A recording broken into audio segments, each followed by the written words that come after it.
EVM पर अखिलेश यादव ने दागे सवाल, बैलेट पेपर से चुनाव पर अड़ गए। मोदी के बयान के बाद संसद में छाए। कैसे लगाई बीजेपी ने आजम खान के किले, रामपुर उपचुनाव में सेंध, अखिलेश ने खोली पोल, बताया कहां कहां हुआ झोल। देश में चारों तरफ प्रधानमंत्री नरेंद्र मोदी के वंदे मातरम पर दिए गए बयान की चर्चा हो रही थी, मगर इस बीच अखिलेश यादव ने पूरे माहौल को पलटने का काम कर दिया। दरअसल हाल ही में चुनाव सुधार और एसआईआर पर चल रही बहस के बीच अखिलेश ने ऐसा हमला बोला कि सदन का माहौल मिनटों में गर्म हो गया। उन्होंने सीधे कहा कि यूपी में चल रहा एसआईआर किसी सुधार का हिस्सा नहीं, बल्कि अंदरूनी तौर पर एनआरसी लागू करने की प्रक्रिया है, जिसमें गरीबों, मजदूरों और खासकर मुसलमानों को लिस्ट से हटाया जा रहा है। ये वो बयान था जिसकी चर्चा देश के करोड़ों मुस्लिमों में होने लगी है।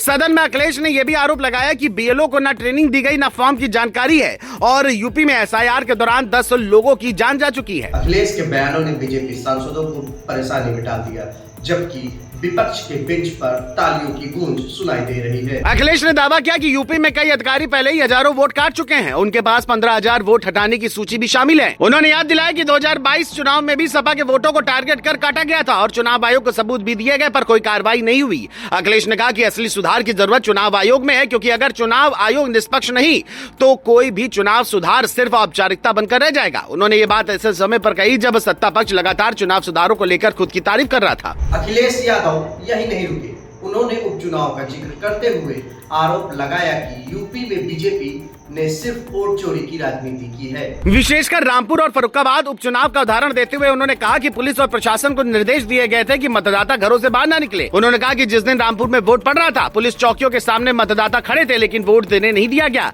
ये वो सीट है जहां पहली बार बीजेपी ने जीत दर्ज की और अखिलेश के मुताबिक ये जीत प्रशासनिक दबाव का नतीजा है। आपको बता दें, इस सीट पर हमेशा से सपा का दबदबा रहा है। इसे आजम खान के किले के तौर पर भी जाना जाता है। यही कारण था कि अखिलेश ने इस बयान की चर्चा अब खूब हो रही है।